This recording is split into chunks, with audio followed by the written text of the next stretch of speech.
Bonsoir à tous et à tous. Merci de nous rejoindre ce soir pour un live chaud.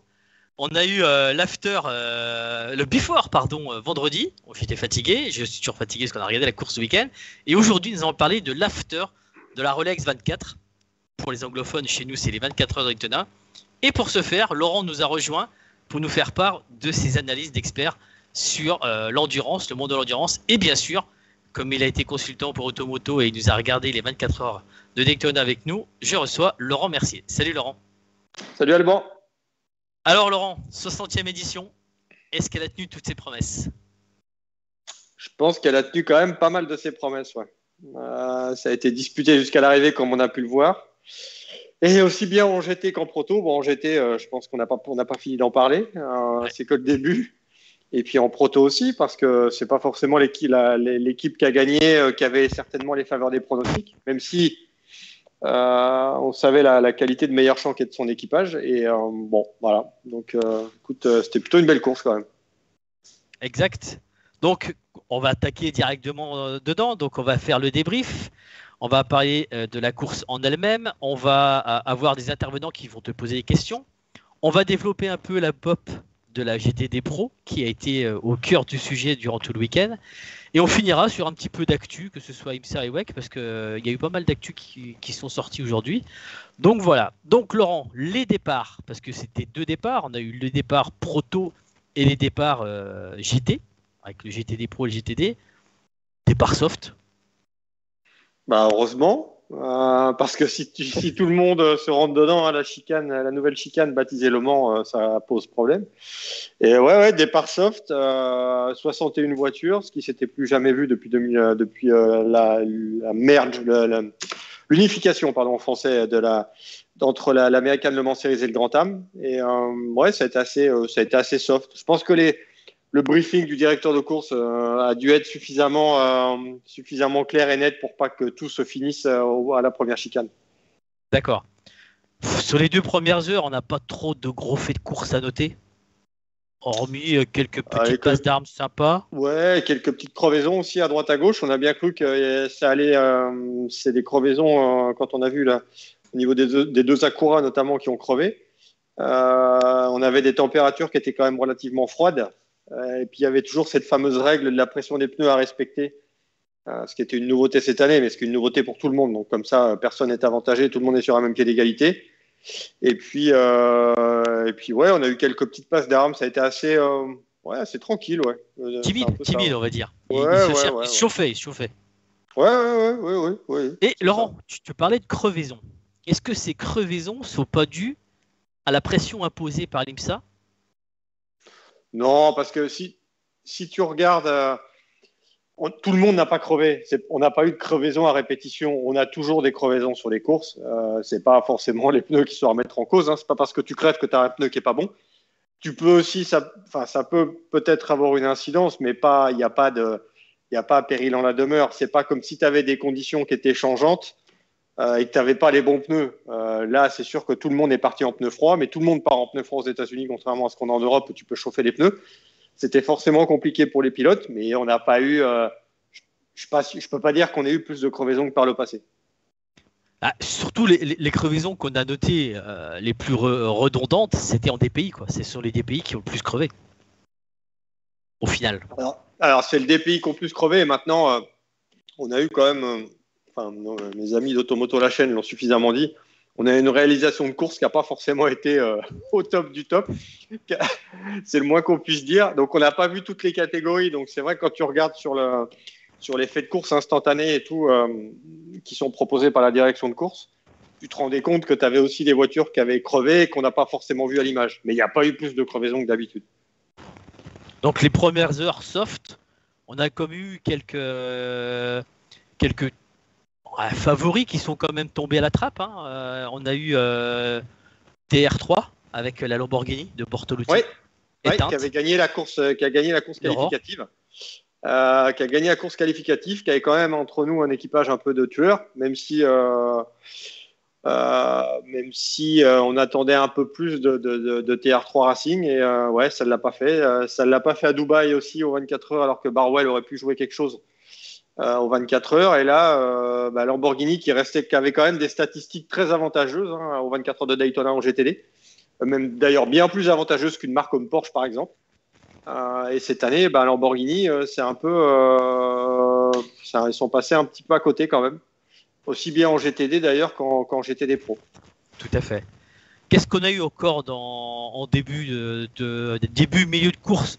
On a eu aussi un accrochage entre les 3 GT, et qui a eu l'MP3 qui tape la Heart Racing, la Stone, qui est restée sous le carreau et qui a tué la course de Marcello, la Stone Energy One en GTD Pro. Ouais, ça c'était un petit peu dommage parce qu'on attendait aussi beaucoup de cette Mercedes, de Stone Energy One, ouais.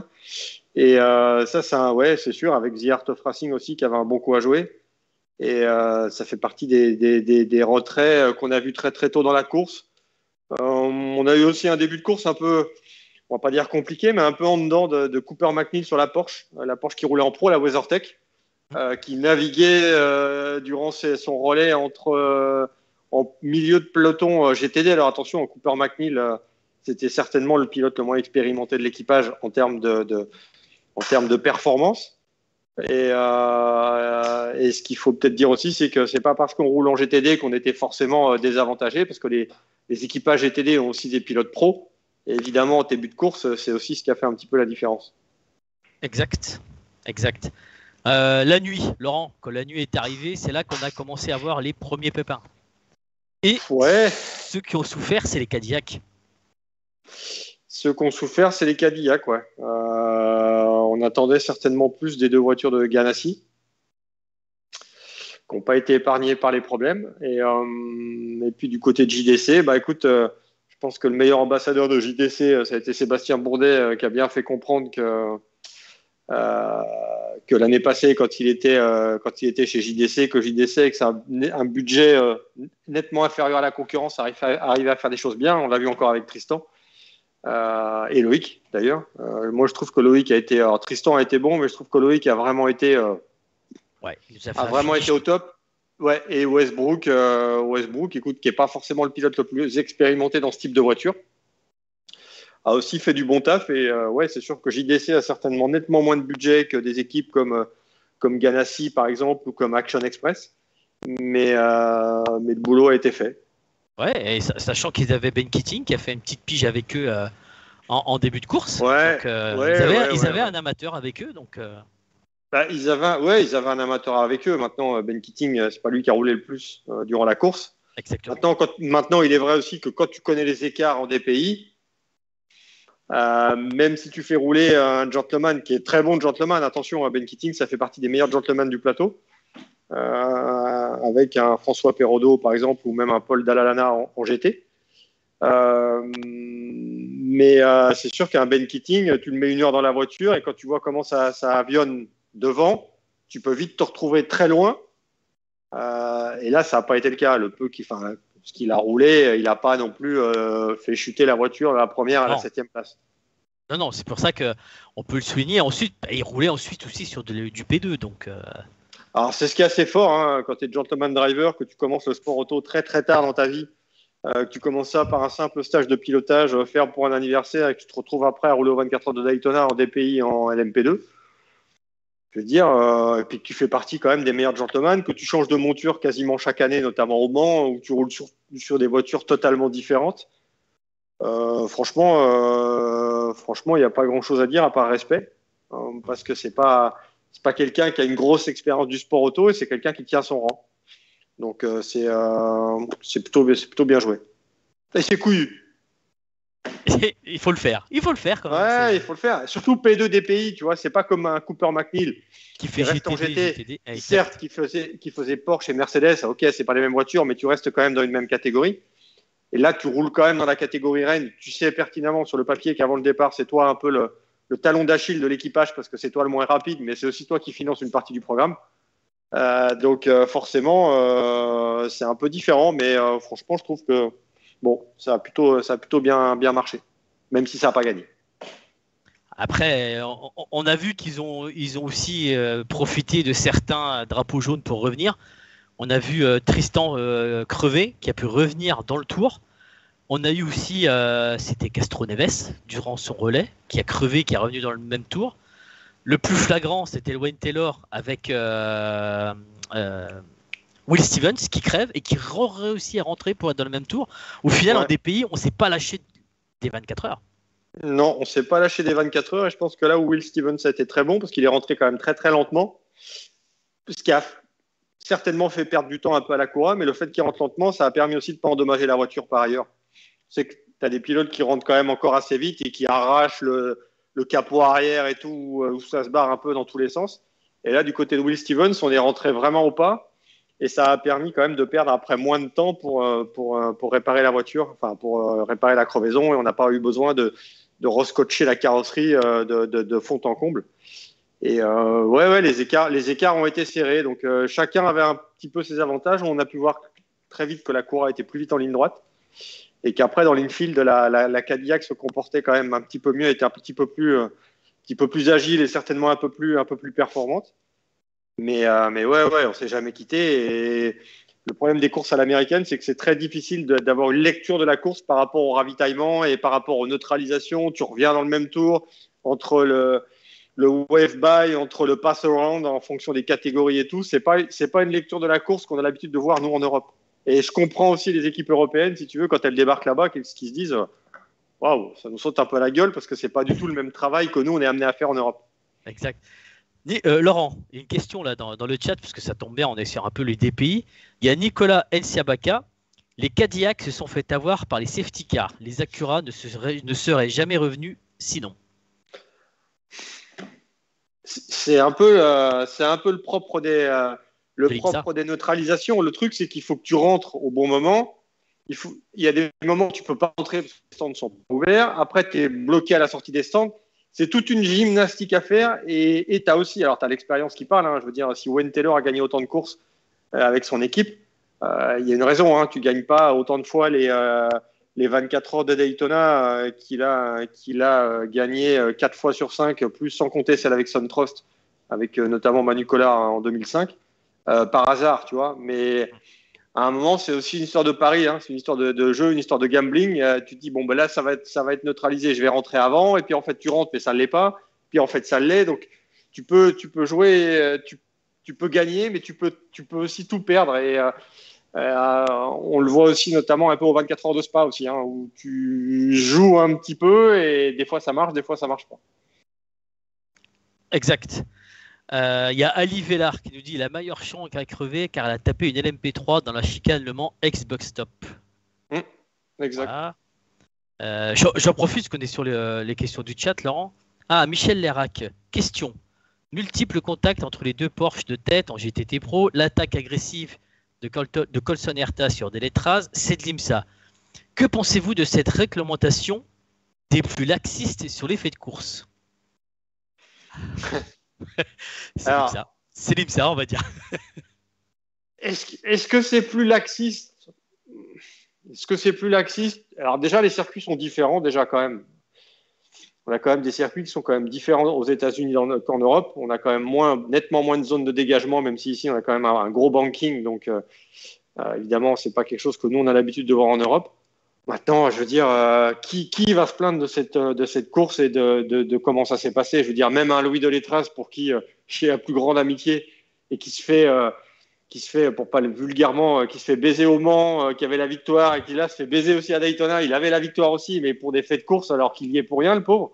Il sauve du fuel, mais ça suffit pas. Et comme il l'a très bien dit après l'arrivée, il dit, moi, si j'avais été à la place de Colton Herta, j'aurais fait la même chose.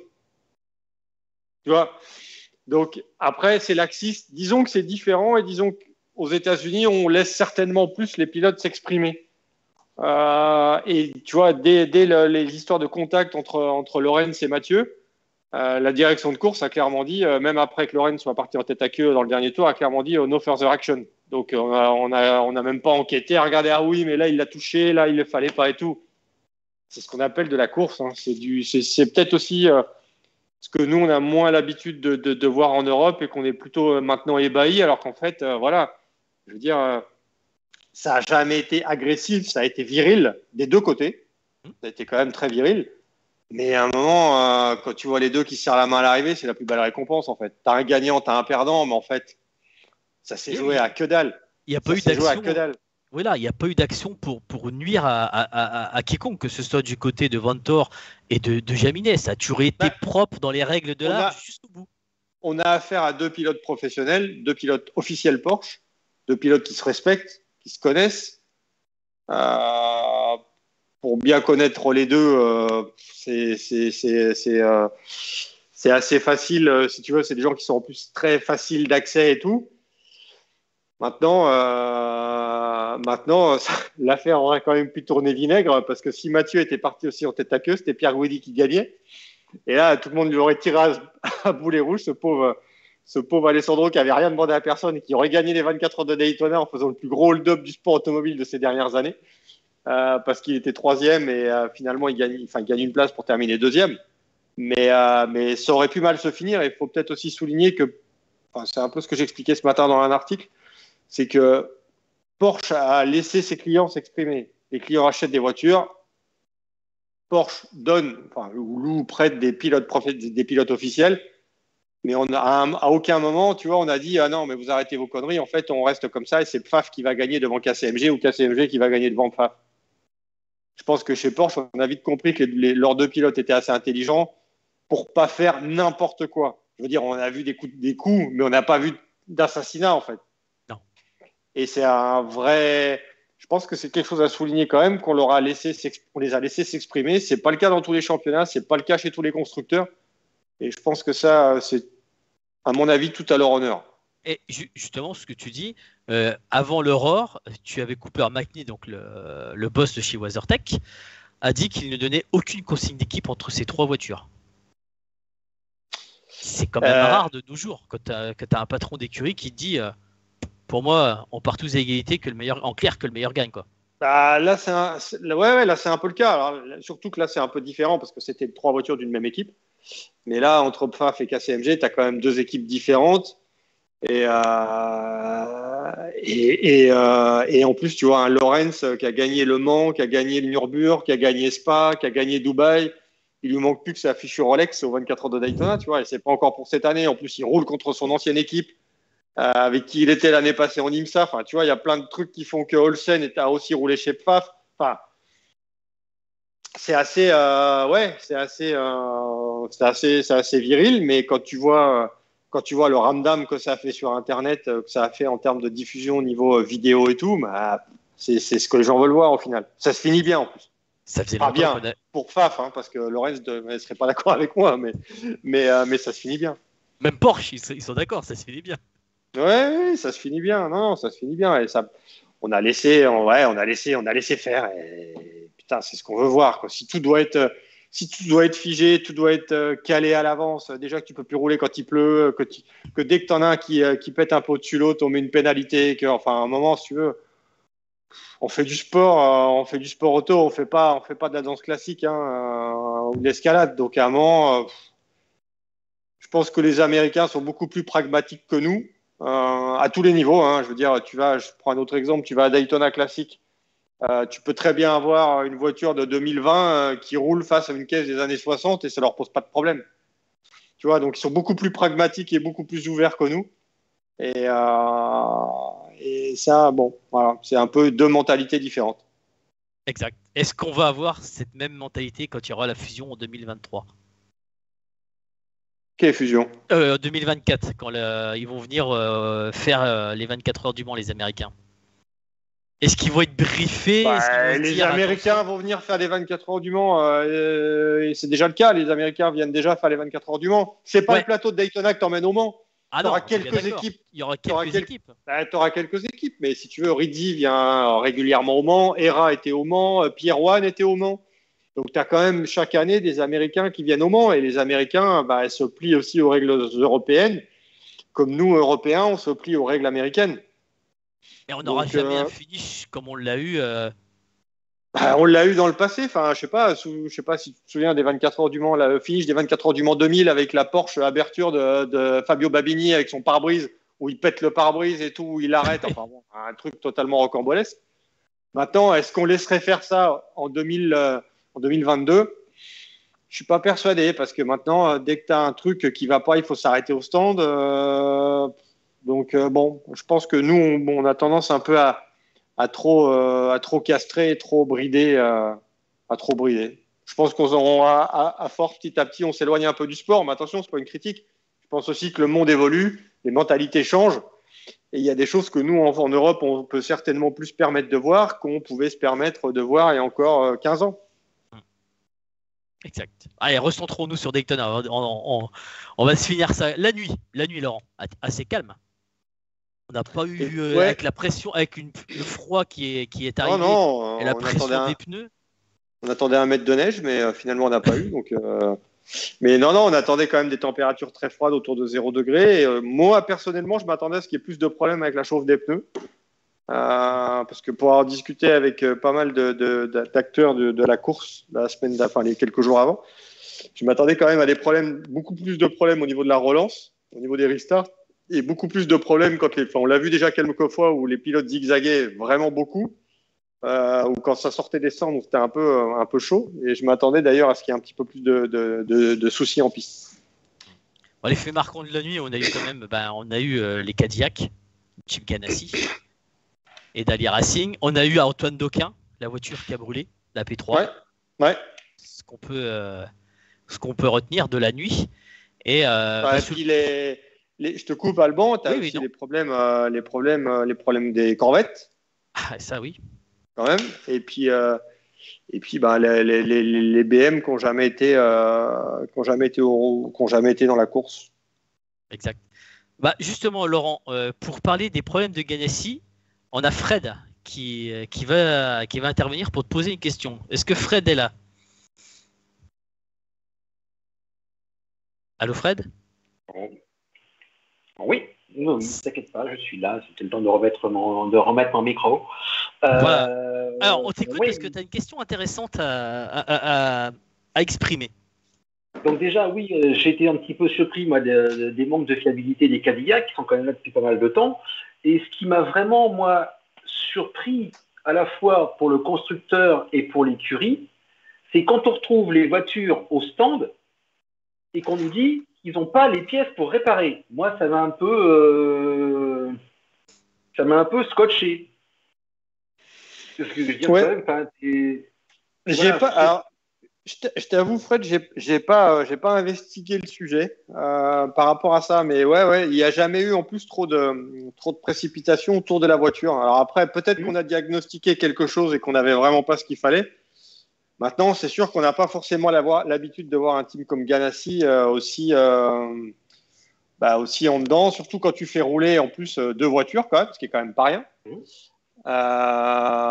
Mais je t'avoue que sur le sujet, j'ai pas spécialement posé vraiment de questions. Sur le pourquoi du comment du manque de pièces. Alors ça, c'est ce qui avait été dit à l'antenne, notamment sur le canal américain. Mais je sais pas.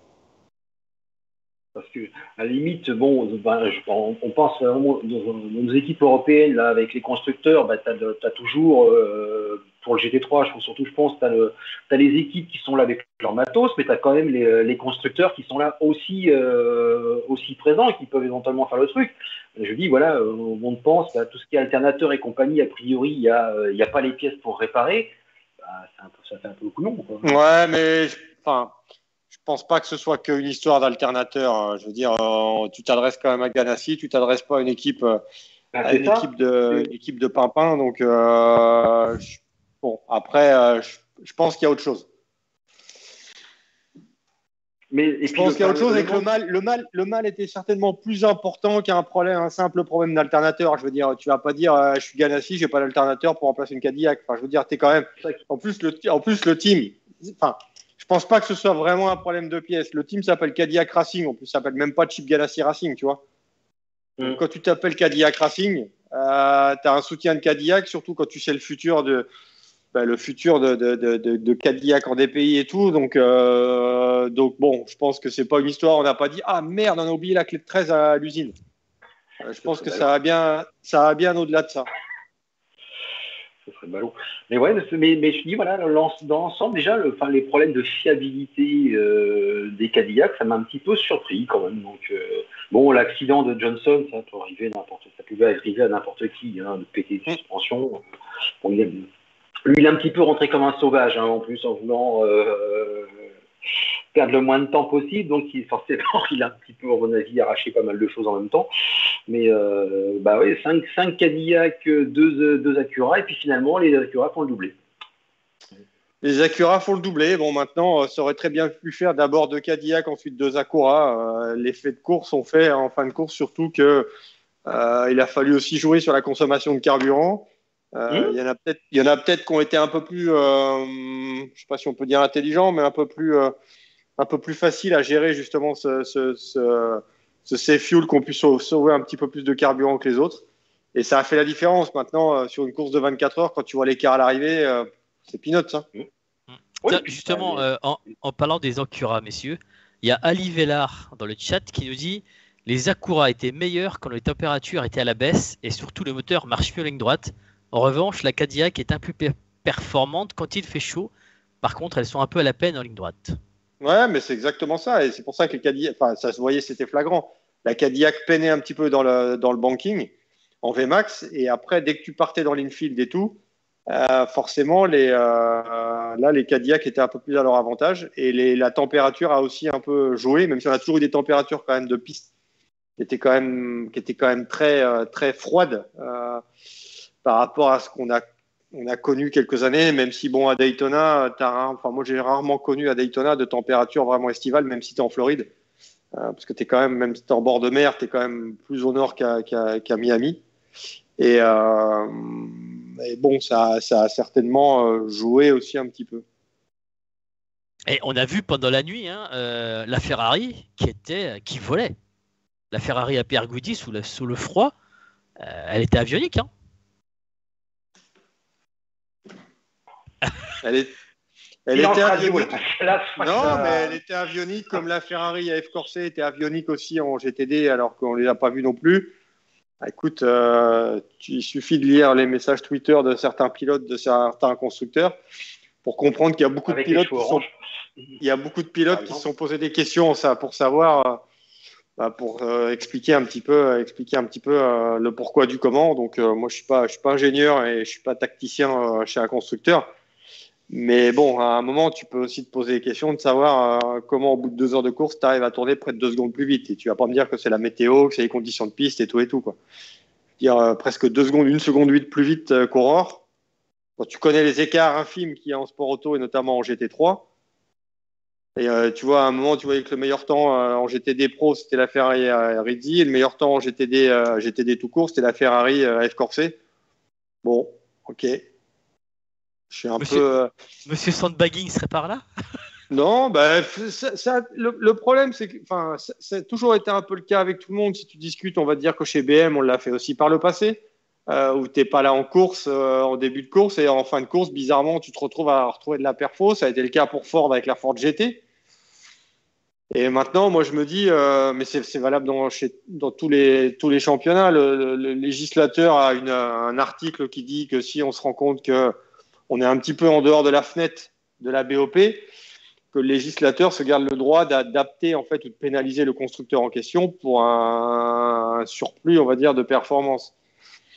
Bon, force est de constater qu'apparemment c'est que tout va bien parce que personne ne le sort personne ne le sort jamais. On l'a vu une fois, je crois, aux États-Unis à Daytona, mais après le reste du temps, c'est jamais sorti et il faut pas se leurrer. Je veux dire. C'est un peu comme le dopage en cyclisme, hein. Les constructeurs ont toujours un temps d'avance. Alors, sauf que là, moi, je dis pas que c'est pas de la triche, c'est de l'optimisation, on va dire. Mais parce que il y a, je veux dire, tu peux pas lutter quand tu es législateur si tu as 10 personnes chez un constructeur qui travaillent sur la BOP. Donc oui, maintenant la BOP est automatique, machin et tout, les écarts sont plus réduits. Mais à un moment, tu cacheras. Ça va être difficile. Ça va être difficile. Et moi, ce qui me fait peur, je passe un peu du coq à l'âne, mais c'est un peu ce qui me fait peur avec la catégorie hypercar, qui est une BOP avec que des constructeurs. Mais bon, je fais confiance du coup aux législateurs pour essayer de réguler ça du mieux possible et qu'on arrive à avoir des belles courses. Exact. Fred, est-ce que tu as d'autres sujets sur le DPI à poser à Laurent? Non, Non. non. Eh ben écoute, on Non, te non, remercie. je reste sage maintenant. Je me suis suffisamment défoulé ce week-end. Merci beaucoup, Fred. Allez, bonne nuit, Fred. Hein. Ouais. Laurent, on va recevoir aussi Yvan. Yvan, il a plusieurs questions sur le LMP2 et LMP3. Est-ce que Yvan est là? Je suis là, oui. Voilà, bonsoir Yvan. Donc, Salut, Yvan. nous écoutons ta question ou tes questions pour Laurent sur les catégories. Alors, bonsoir Alban, bonsoir Laurent. Alors, j'avais une question, surtout en observant un petit peu le trafic. Alors, on a quand même 61 voitures. C'est un circuit qui fait 2 à 3 fois moins, qui est 2 à 3 fois moins long que celui du Mans. Et quand on a ces visions aériennes et qu'on va surtout à l'infield, on voit tout ce trafic, surtout pendant les restarts. On sera un petit peu dans les embouteillages de Paris.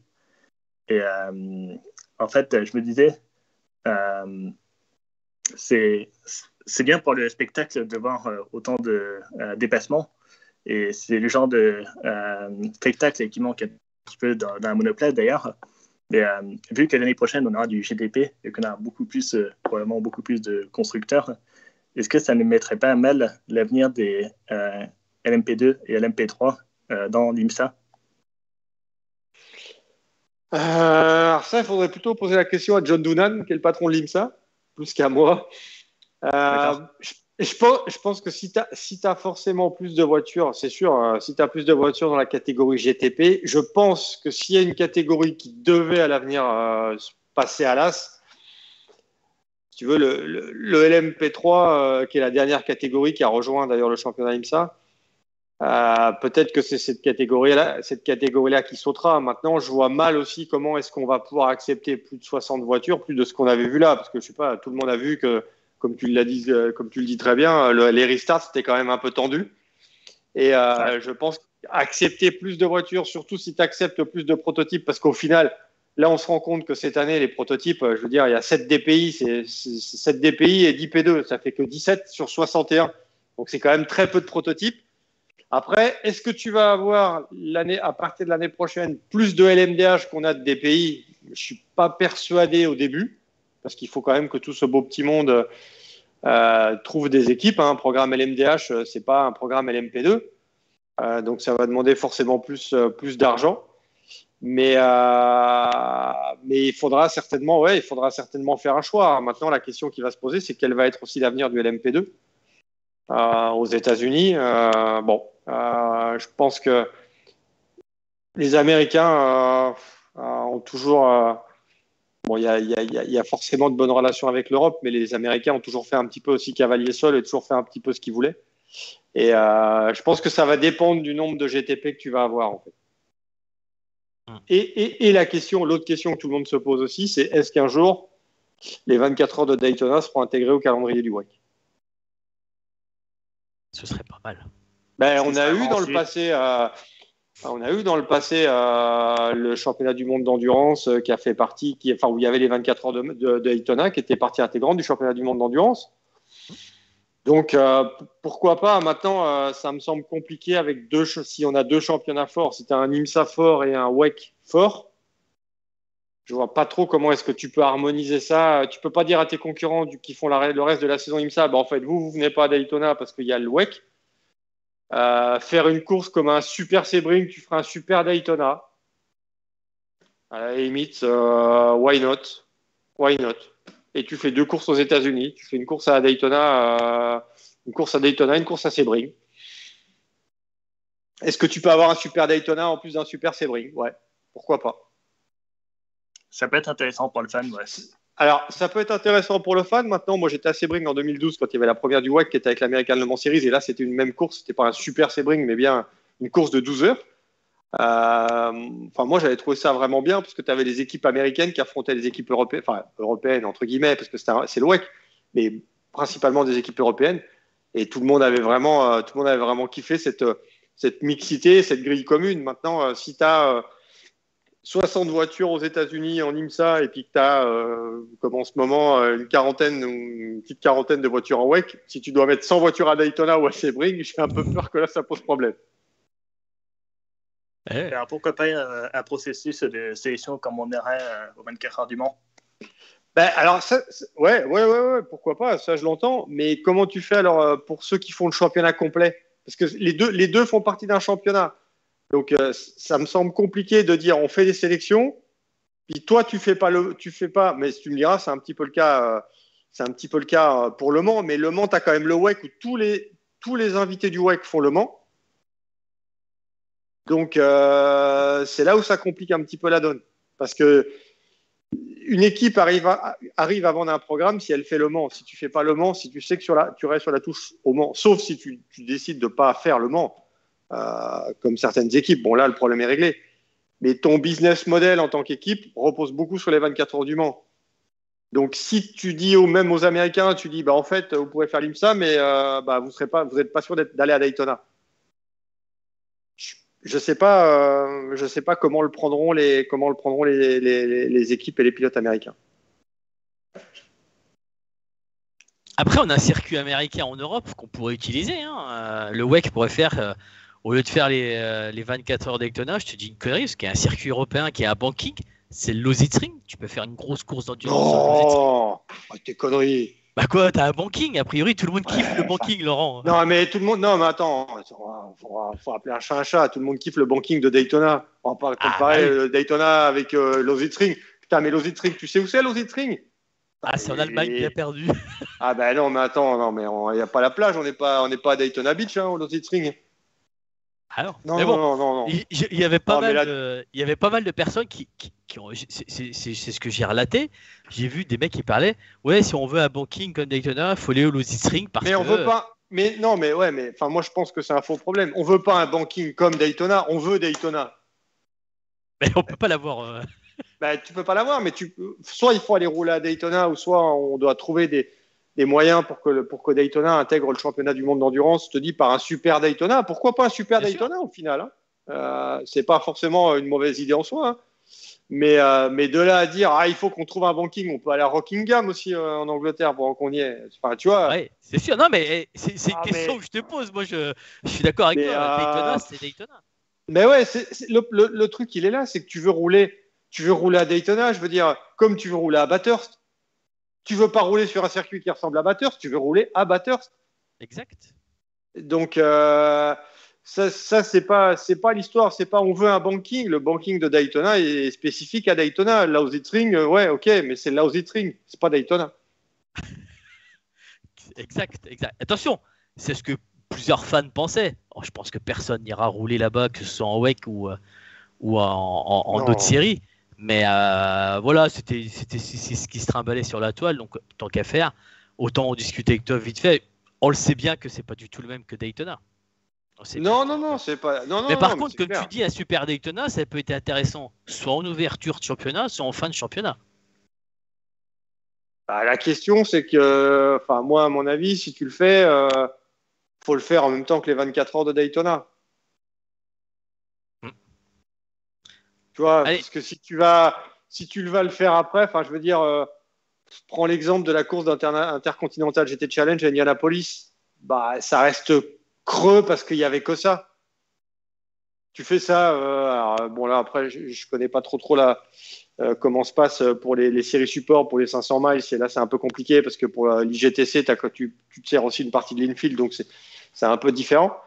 Mais ouais, je pense que le faire en événement unique, je sais pas. Regarde à Austin, quand le WEC est venu, ça n'a jamais vraiment cartonné, alors que quand le championnat américain y allait, ça fonctionnait. Et moi, j'y suis allé plusieurs fois quand il y avait les deux, et les gens regardaient le championnat américain et regardaient pas forcément le WEC parce que au début, les gens suivaient plus le championnat américain.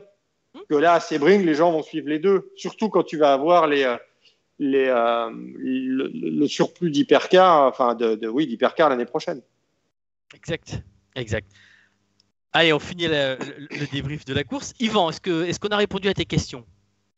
Oui, j'avais juste une dernière petite question en rebondissant sur plus de GTP qu'on aura peut-être l'année prochaine, enfin potentiellement. Je suppose qu'on aura un grand circuit, je dirais, surtout en 2024. Ça signifiera peut-être la fin des LMP2 en IMSA. Est-ce que ça ne fera pas un manque de ne plus avoir de catégorie pro-amateur si on retirait les LMP2 et les LMP3? Alors ça, c'est une bonne question. Et oui, ce serait un peu problématique parce que je ne suis pas persuadé qu'on ouvre la catégorie GTP dans un premier temps, du moins aux gentlemen. Alors après, tu sais, les Américains, comme je disais, ils sont très pragmatiques. Donc peut-être que s'ils trouvent pas mal de pilotes américains pour dire « ouais, mais moi, je veux rouler », peut-être qu'eux, du coup, vont autoriser, comme on l'a fait là en DPI, pour avoir un Ben Keating qui est gentleman et qui roule. Hein. Après, pourquoi pas? Maintenant, attention, parce qu'une LMDH est quand même équipée d'un système hybride, même si c'est un système hybride commun à tout le monde, mais c'est quand même une philosophie un petit peu différente. Et là, on rentre quand même dans une catégorie un peu plus pointue, donc peut-être que ça s'ouvre moins aux gentlemen. Et c'est un petit peu la même chose pour l'hypercar, hein, enfin pour les LMH, qui sont quand même des voitures un petit peu plus compliquées que les LMP2. Mais là où je suis d'accord, c'est que ouais, je pense qu'il faut garder cette association un peu pro-am. Maintenant, je pense pas qu'il y ait péril dans la demeure pour l'instant à moyen terme pour les LMP2 et LMP3 aux 24 heures de Daytona. Parce que faut pas se mentir, les équipes qu'on a actuellement qui sont en DPI veulent passer en hypercar, enfin en GTP.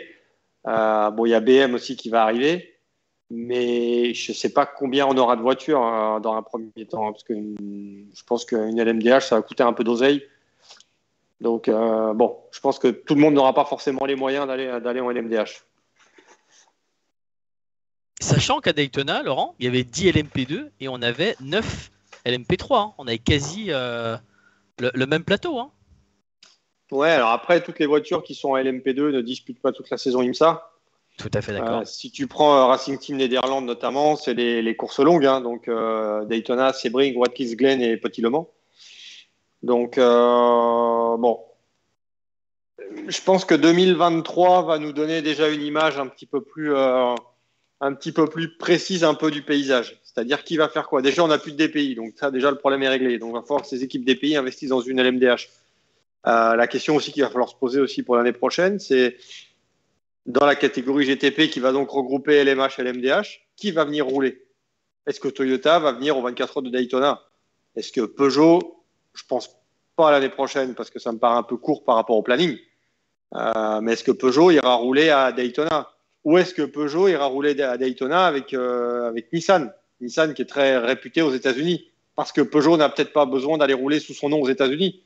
Mais Nissan, ça peut le faire. Pas Nissan, je te raconte des conneries en plus. C'est non, une autre marque. Non, je parle pas de Nissan. Nissan, c'était pour Alpine, ce que je voulais dire. Est-ce que Alpine, par exemple, pourrait, alors que l'Alpine A110 n'est pas vendue aux États-Unis, est-ce que ça pourrait être Nissan qui remplacerait Alpine? Ou est-ce qu'une autre marque du groupe Stellantis pourrait remplacer Peugeot aux États-Unis?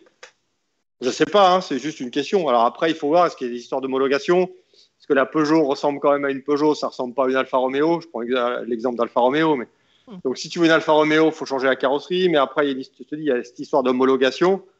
Donc après, il faut voir aussi. Puis il y a des droits d'entrée. Hein. Je ne sais pas si d'ailleurs un Jim Glickenhaus va pouvoir engager sa voiture aux États-Unis. Ouais, c'est ce que tu nous disais dans le Before. Et en plus, je crois que tu avais fait un article disant que Peugeot se verrait bien aussi customer en IMSA. Peugeot se verrait bien customer. Il faut déjà que Peugeot soit customer tout court. Pour l'instant, c'est pas le but. Enfin, c'est pas le cas. Pour l'instant, Peugeot vend pas de voiture. Pour l'instant, Peugeot va faire rouler sa voiture. Peut-être après, dans l'espoir de trouver une équipe privée ou semi-privée pour la faire rouler. Mais après, est-ce que la marque Peugeot a un réel intérêt à aller rouler aux États-Unis? Je ne suis pas persuadé par les temps qui courent. Il faut que la marque ou alors il faut que Peugeot soit vraiment, enfin, les Peugeot soient importés aux États-Unis. Là, à la limite, ça a du sens. Mais le reste, c'est aussi pour ça que tu ne vois pas d'Acura en Europe, que tu vois des Honda, et tu ne vois pas d'Acura. Exact. S'il n'y a pas d'intérêt. Ouais. Yvan, on a répondu à ta question? Oui, c'était parfait. Merci beaucoup pour les réponses, Laurent et Alban. Merci Yvan. Merci à toi d'être venu. On te souhaite une bonne soirée. De loin, non? De loin, ouais. De l'Estonie. Je vous salue depuis l'Estonie avec les pieds dans la neige. Beaucoup de neige ici. Bravo. Merci. Bravo. Bonne soirée et merci pour ta présence. Merci Yvan. Merci. Laurent, on attaque le dernier tiers de la course avec l'arrivée du jour. Les températures se réchauffent, les esprits commencent à se chauffer. Et c'est là qu'on voit quand même pas mal de drapeaux jaunes. Et on va arriver dans la dernière heure. La dernière heure où là, tout le monde s'est bien regroupé. Et arriva le finish de fou. Ce qu'on appelle le money time. Le money time, Et exactement. c'est ce que je disais hier sur Automoto la chaîne, j'ai eu l'impression que le money time, en fait, il a duré 6 heures. Tu vois, d'habitude, c'est toujours la dernière heure. Et là, 6 heures avant, tu savais pas trop, ça commençait un peu à chicorer. Et là, tu dis, mais les gars, il reste quand même encore pas mal d'heures. Mais ouais, le final, ouais. Le finish, le finish GT a un petit peu éclipsé la fin de course aussi en DPI. Et en LMP2 d'ailleurs. Même si, comme on l'a dit tout à l'heure, la réalisation était vraiment pas du tout au top. Donc, on a raté plein de choses. Mais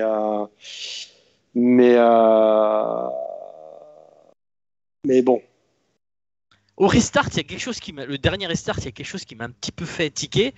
C'est Pipo Derani qui vient tasser Loïc Duval et qui lui fait perdre un temps phénoménal. Ouais. Sans ça, je pense que Duval aurait pu venir chercher la Wayne Taylor Racing. Ouais. Il finit à 1 seconde 3. Il a perdu, il y a laissé un petit peu de temps, il a laissé des plumes dans cette petite sortie de piste. D'ailleurs, il a très vite. Tout le monde a laissé des plumes un peu à un moment ou à un autre de la course. Hein. Tu vois, chez Wayne Taylor aussi, on s'est cuté un petit peu dans le trafic par moment. On n'a pas été suffisamment incisif, notamment Ricky Taylor à certains moments. Donc, si tu veux, tout le monde, c'est un peu le cas sur une course d'endurance, tout le monde a connu des aléas. Tiens, il y avait une question qui était très, très bienvenue sur le Wayne Taylor, sur je remonte, c'est Enzo Jacquet qui nous dit que pour une fois, le Meyer Shank s'est perfectionné dans leur stratégie de course. C'est le moins qu'on puisse dire. L'an dernier, ça a quand même un peu merdé sur pas mal de courses du côté de chez Meyer Shank. Voilà. Donc là, cette année, ouais, ça s'est plutôt mieux passé quand même. Hein. Ça s'est plutôt mieux passé. Et puis, écoute, qu'est-ce que tu veux dire d'un Castroneves qui remporte encore une victoire, encore de prestige. On ne sait pas où ça va s'arrêter aussi, le Helio Castroneves, mais ouais, c'est beau. Alors, d'après Enzo Jacquet, Meyer Shank s'est entraîné à faire du full saving toute la saison dernière. Ils ont dû avoir pas mal de données pour aborder Daytona. C'est possible. C'est possible, mais bon, la saison dernière n'a pas forcément été la belle saison de Meyer Shank. Et je pense qu'un Olivier Plat en a fait un petit peu les frais. Ouais. Puis ils en ont laissé passer 2-3 quand même. C'est sûr. Donc voilà. Laurent, dernier restart. Porsche. Ah non, LMP2, le pauvre Louis de Letraz. Ouais. Malchanceux au Mans et remalchanceux à Daytona. So what? Qu'est-ce qu'on peut dire, quoi? Il n'a vraiment pas de chance. Qu'il n'y a pas de cul. C'est le cas. T'as tout résumé. Non, mais qu'est-ce que tu veux? Il a pas. Ouais. Ça a pas matché pour lui et j'espère que la roue va tourner un peu dans son sens. Mais là, ouais, ça a pas été concluant et ça a pas été concluant pour Tower qui s'était fait un peu chipper la victoire l'année dernière, un peu sous le damier par Hera Motorsport, puisque Tower était quand même passé tout près de l'emporter. Et puis là, c'est rebolote un petit peu là. Ouais. Et Dragon Speed quand met une de plus au fond. Ouais. Les 3 dernières années pour eux, là, les 3 avant Hera c'était eux, et là ils font en 4e. À noter aussi que PR1 Mathiasen Motorsport, qui arrive avec 2 voitures, ils repartent sans podium, sans rien aussi. Ouais, alors que les équipages étaient solides en plus, ouais. Notamment celle de Nico Lapierre, avec encore notre ami Ben Keating et Michael Jensen. Est-ce que tu fais cœur? Mais ouais, là aussi la machine c'est un petit peu enrayé et Dragon Speed a su en profiter. Qui est une équipe américaine à la base en plus, Dragon Speed. Exact. Ouais. Et en plus, on a eu quand même les G-Drive qui était une bonne prestation et à la fin, ils se sont un peu éteints malheureusement. Ouais, alors René René Rast a montré qu'il savait encore tenir le volant d'un proto. Ça là-dessus, ça fait aucun doute. Parce qu'il n'a pas mis longtemps, à trouver le mode d'emploi. Et il faut aussi saluer, je pense aussi la prestation de François Herriot, qui débutait à Daytona et qui n'a pas pu faire le banc et qui arrive quand même dans un tout nouvel environnement, dans une équipe qui n'est plus l'équipe familiale qui connaît l'équipe Ultimate et qui découvre quand même une grosse machine avec G-Drive et Algarve Pro Racing. Et rouler avec René Rast, rouler à Daytona, franchement, c'est pas forcément quelque chose de facile. Et quand on voit le boulot qu'il a fait, chapeau. En déception, on peut aussi dire iClass United. Ouais. iClass, ils avaient fait un très bon Roar. Et là, malheureusement. Ouais, ça a touché et ça l'a pas fait. P3, qu'est-ce qu'on peut dire, Laurent, du P3? Bah, rien, parce qu'on les a quasiment pas vus à l'image. Les seules fois qu'on les a vus, c'est où il y en avait une qui était en feu, ou exactement. Ça faisait des petits contacts avec les. Ouais, c'est ce qui donne un peu une mauvaise image. C'était un peu le cas dans le passé avec les prototypes challenge, avec les Formula Le Mans, où on les voyait toujours dans les. Tu les vois. En fait, quand tu voyais ces voitures-là à l'image, c'est quand il y a un problème. Quand tu avais une voiture qui était en vrac ou une voiture qui avait touché une autre ou dans le mur ou quoi. Et ouais, on a quand même vite vu. On avait quand même 3 Duquesne, je crois, sur les 2 premières lignes de la grille, et on a quand même vite vu en course que les Ligier ont pris l'ascendant. Exact. Ils font 4, les 4 premières. Et la seule qui pouvait encore tirer son épingle du jeu dans le top 4, c'était la Mulner. Ouais, la Mulner, les 2 Mulner, elles ont quand même eu des problèmes assez vite. Et on avait Awa aussi, qui a fait plutôt un beau début de course. Mais bon, du côté de Riley, de toute façon, tu vois, quand tu vois l'équipage et quand tu vois l'équipe, bon, là, il n'y a pas grand-chose à dire. Ils ont quasiment mené du début à la fin avec un tour d'avance. Donc là, si tu veux, la messe était dite sur la concurrence. Bon, il y a Core Autosport qui était quand même parti très très loin de par son forfait à la course qualif, après un problème après le warm-up.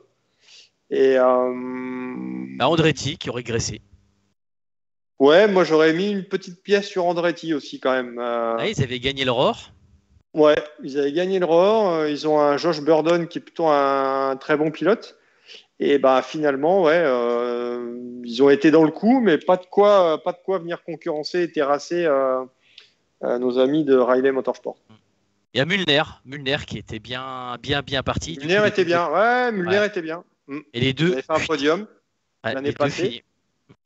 Et ça ne l'a pas fait avec des problèmes mécaniques sur une, et puis le crash qu'on a vu avec la Mercedes et l'Aston Martin. Exact. Laurent, la dernière partie, la meilleure, celle qui nous a fait vibrer jusqu'au bout, la catégorie GTD et GTD Pro. Alors là, les 20 dernières minutes, enfin la dernière heure, plus spécifiquement les 20 dernières minutes où les 2 pilotes Porsche nous ont régalé, comme on l'a dit, propre et tout ce qui va avec. Ils ne sont pas lâchés. Moi, j'attendais pas qu'à CMJ, honnêtement. Quand tu vois l'équipage et quand tu connais un peu le sérieux de l'équipe derrière, moi, ça n'a pas été une surprise, malgré leur découverte de Daytona. Ouais. Et tu vois, sur la course qualif, on a surtout vu une bagarre entre Porsche, entre WeatherTech et PFAF. Et puis là, ça a été plutôt entre PFAF et KCMG, parce que WeatherTech, ils ont quand même connu pas mal de petits soucis. Mais ouais, c'est la fin de course qui a fait le show, on va dire, qui a fait le show en Mondiovision. Est-ce qu'on peut dire, Laurent, que Porsche reste quand même la référence par rapport à ces prétendants qu'on a vus derrière? Le problème, c'est que quand tu regardes le palmarès en GTD à Daytona, on ne peut pas dire que ça tourne à l'avantage de Porsche. Je crois que le dernier podium, c'était la victoire d'Allegra Motorsport en 2017. Donc pour l'instant, le reste, on avait vu quelques Audi sur le podium. Il n'y avait pas d'Audi au départ cette année. L'année dernière, c'était Mercedes qui avait tiré son épingle du jeu. Lamborghini, pendant 3 ans, entre Paul Miller et les 2 fois de Grasseur, ça l'a mis au fond. Et Porsche, Porsche a été solide. Alors après, je pense que Porsche fait aussi moins de sandbagging que pas mal d'autres constructeurs. Je pense que c'est aussi valable en GTLM en ce moment, enfin récemment en GTLM quand j'étais 3. Et du coup, ça l'a fait aussi en GTD avec une très bonne équipe Wright Motorsport et qui a bien fait de prendre Richard Lietz d'ailleurs, parce que Richard Lietz est un peu toujours dans les bons coups. Si tu veux gagner une course, maintenant, il faudra avoir Richard Lietz avec toi. Force tranquille, hein, parce qu'il parle pas, il fait pas de bruit. Non, mais ça envoie. Hein. Ça envoie bien. Et puis en GTD, alors je pense qu'il faut aussi souligner la belle prestation de Magnus avec l'Aston Martin, qu'on n'attendait pas forcément ici parce que c'est l'équipe qui découvrait, même s'il y avait Johnny Adam dans la voiture. Mais l'équipe découvrait quand même l'Aston Martin et c'est quand même passé pas très très loin de rafler la Rolex. Et tu regardes bien en GTD, 5 premières places, 5 marques différentes. Ouais, c'est 5 marques différentes, ouais, tout à fait. Hein, entre la McLaren qui fait ses débuts, qui passe 5, AF Corse qui monte 4, qui n'était pas très très loin du podium, et après on a Mercedes, Aston et Porsche, quoi. Ouais, mais moi je m'attendais à mieux de Winward qui s'était imposé l'année passée. Et là aussi, la voiture était bien au début de course et après un petit peu régressé suite à des problèmes. La McLaren, les deux McLaren m'ont vraiment surpris. Je crois qu'il y en a même une des deux qui doit finir avec le meilleur tour en course de mémoire, celle de Inception Racing. Et Crucial Motorsport a aussi été en tête à un moment, qui est venu se chicorer avec les GTD Pro. Bon, là aussi, est-ce que la BOP était vraiment correctement faite pour la McLaren ? Je ne sais pas. Alors tiens, on a notre spécialiste GT, Jeff. Est-ce qu'il est là, Jeff ? Ouais, bonsoir à tous, bonsoir Laurent, bonsoir Alban. Salut Jeff. Ouais, non, j'ai vécu évidemment un final en GTD Pro d'anthologie, on va pas revenir là-dessus, je me suis régalé. Ça fait bien longtemps que j'avais pas vibré autant comme toi, Alban, devant un finish pareil. Moi, je voulais être un peu plutôt le corbeau, l'oiseau de mauvaise augure, plutôt. Je voulais parler un petit peu de BMW et de Corvette, même si Corvette, on a un petit peu parlé avant la course. BMW, est-ce que, Laurent, la question que je voulais te poser, je ne l'ai pas vraiment préparée, on va dire. Est-ce que la BM est finalement encore en cours de préparation, contrairement à ce qu'on peut lire sur les réseaux sociaux, voilà, des gens qui ne sont pas forcément comme toi dans ce milieu-là, très proche des constructeurs.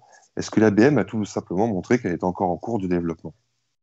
Alors, si elle est en cours de développement, ça peut être fâcheux parce qu'elle est homologuée, donc ça va être compliqué de la modifier. C'est pas comme quand elle a roulé aux 24 heures de Sebring en novembre, dans le cadre des 24 heures Series, où elle était encore en cours de développement, ou quand elle a fait sa pige à Barcelone pour la finale du GT World Challenge.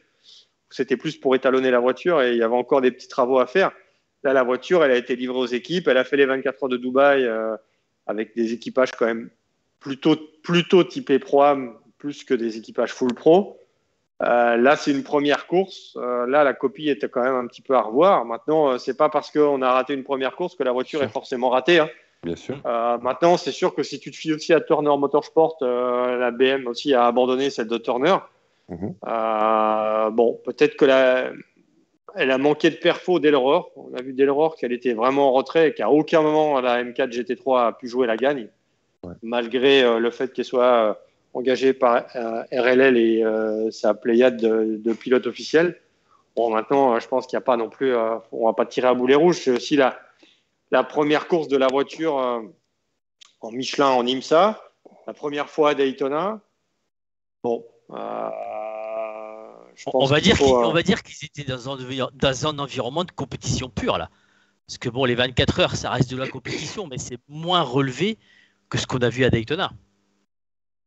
Ouais, tout à fait. Oui, non, mais c'est sûr, hein, c'est alors, de la compétition. Qu'est-ce qu'on peut en penser ? Elle est mal née ? Non, je pense pas. Alors aujourd'hui, moi, je suis bien incapable de dire si elle est mal née. Je veux dire, cette voiture, elle est développée par BMW Motorsport. J'ose espérer qu'après la M6 GT3, BMW Motorsport sait faire des voitures et a développé une bonne M4 GT3. Maintenant, c'est une course, c'est les 24 heures de Daytona. Est-ce que là aussi, la BOP, est-ce qu'on lui a mis ce qu'il fallait en termes de vitesse et tout ? Bon, on va attendre un peu quand même avant de se prononcer. Je pensais, en fait, Laurent, par rapport à tout ce que j'ai pu lire et évidemment ce que j'ai vu, parce que j'ai regardé la course de longues heures, je pense tout simplement que même si je ne suis pas dans le secret des dieux, BMW a tout simplement pas le retour, l'expérience de nombreuses courses comme la Porsche, comme la Mercedes, comme tout simplement McLaren. Je pense que ça va s'arrêter là. C'est une voiture qui marchera. Je pense qu'on pourrait être convaincu. Enfin, c'est ce que tu es en train de dire, je pense. C'est tout simplement le retour. On peut pas faire une course de 24 heures en étant performant tout de suite, c'est pas possible. Non. Tu le dis toi-même tout au long des lives qu'on fait ensemble, il y a les pilotes qui doivent s'adapter à la voiture, il y a la température, tout un tas de choses qu'il faut encore maîtriser et qui est encore, à mon avis, à récupérer par BM. J'ose espérer que cette voiture elle va fonctionner. Maintenant, c'est pas parce que tu es constructeur que tu es sûr à 100% d'avoir réussi une voiture, hein. Aston Martin nous a prouvé dans le passé, ou Nissan avec sa GT-RLM Nismo qui devait mettre une misère à la concurrence et mettre une fessée, alors qu'en fait la voiture était juste bonne à mettre à la poubelle. Tu vois, la MR1 avec Aston Martin, c'est exactement la même chose. Donc là, bon, tu peux aussi rater ta voiture, hein. Maintenant, bon, là on parle quand même du GT, que BMW a quand même l'expérience de la M6. Moi, j'attends de voir aussi ce que ça va donner avec les Michelin là, en Asian Le Mans. Bon, après, où je vous rejoins, les gars, c'est qu'elle est neuve, elle est toute fraîche, donc ça se trouve, elle va peut-être encore être déverminée. Par rapport à une Ferrari qui arrive presque en fin de vie, la F488, pour moi, ça va être sa dernière année, a priori. La Corvette a un châssis GTLM, donc elle n'est pas évidente. Porsche, on sait qu'elle a fait ses preuves. Il y a Lexus aussi, qu'on peut dire, on peut comparer aussi avec Lexus. Je ne sais pas si vous êtes d'accord. On peut les mettre dans le même sac. Lamborghini, pareil, elle est âgée. Est-ce qu'on est trop impatient avec BM? Non. Enfin, moi, je suis trop impatient. À un moment, il faut quand même que tu roules en course. C'est la course, c'est le meilleur banc d'essai aussi, hein. Maintenant, il ne faut pas que le banc d'essai dure trop longtemps, surtout avec une voiture qui est homologuée. Mais bon, après, je te dis, j'attends de voir ce que ça va donner pour l'Asian Le Mans sur des courses certes plus courtes, hein, des courses de 4 heures.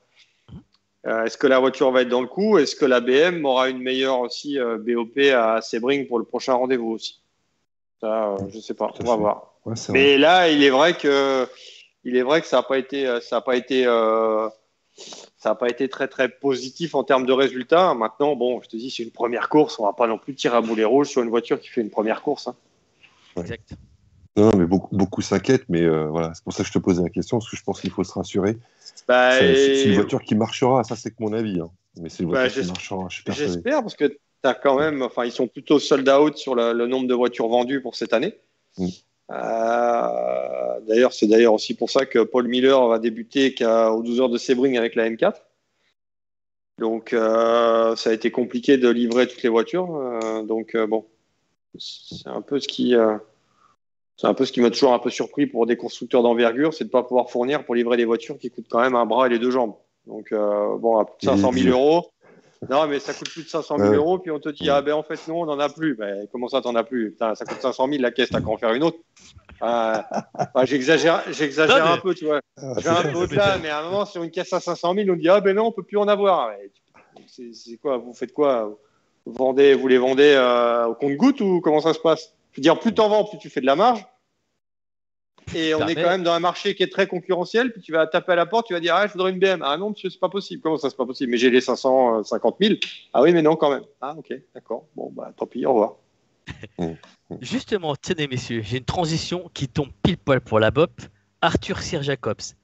La BM aurait-elle mieux fait sans la BOP? Comment ça sent la BOP? Comme BM n'a eu une BOP. Donc, je pense que la question tout le monde a une BOP. Bah oui, mais toutes les voitures sont BOPées. Donc, la BM ne fait pas exception à la règle. S'il lui mettait pas la BOP qu'il avait vue. Ouais, mais. Avec des scies. Non, mais si tu. Alors, oui, ok, si tu lui mets pas la BOP, que tu lui rajoutes 100 chevaux, que tu lui enlèves l'ABS, que tu lui mets des pneus confidentiels. Elle devrait gagner. Là, elle va marcher si tu veux. Mais là, il faut se plier un petit peu à la BOP et de toute façon, tu es obligé d'équilibrer la voiture. C'est le principe même du GT3, enfin du GTD aux États-Unis en l'occurrence, c'est d'avoir une BOP. Exactement. Alors peut-être sa question, on va peut-être l'interpréter différemment. Est-ce qu'elle a eu une bonne BOP? Ouais, c'est plus ça qu'il veut dire. Ouais. Je pense que c'était plutôt ça la question. Est-ce qu'elle a eu une bonne BOP? Voilà. Le problème, c'est que si tu juges par rapport au temps autour, non. Maintenant, est-ce qu'elle méritait un peu mieux? Est-ce qu'elle aurait pu aller un peu plus vite? Ça, il faut demander à BMW M Motorsport. Voilà. Qui fêtait ses 50 ans, d'ailleurs. Exact. Oui, qui fête ses 50 ans. Ouais. Messieurs, on met le pied dans le plat. La BOP GTD Pro. Vous avez 2 heures. Qu'est-ce qu'on peut dire de cette BOP, Laurent? Qu'est-ce qu'on peut en dire? Est-ce qu'elle a été favorable à telle écurie? On le sait qu'elle a été favorable pour une écurie rouge, mais que penser C'est de pas que... l'écurie?